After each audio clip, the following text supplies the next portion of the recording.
أعوذ بالله من الشيطان الرجيم. بسم الله الرحمن الرحيم.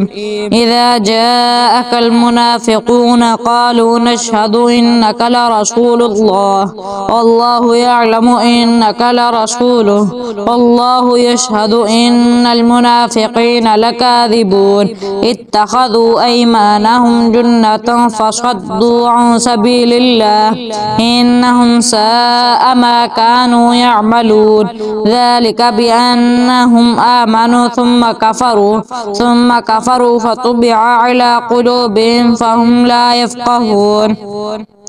وإذا رأيتهم تعجبك أجسامهم وإن يقولوا تسمع لقولهم كأنهم خشب مسندة يحسبون كل صيحة عليهم هم العدو فاحذرهم قاتلهم الله أنى يؤفكون. وإذا قيل لهم تعالوا يستغفر لكم رسول الله لووا رؤوسهم ورأيتهم يصدون وهم مستكبرون.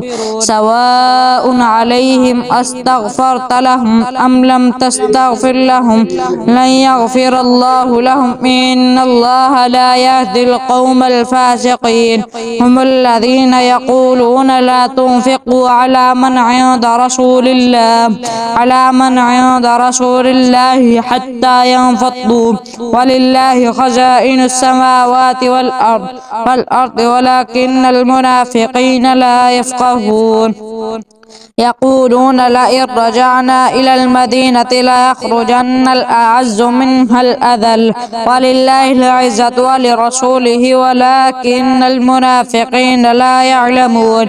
يا أيها الذين آمنوا لا تلهكم أموالكم ولا أولادكم عن ذكر الله ومن يفعل ذلك فأولئك هم الخاسرون.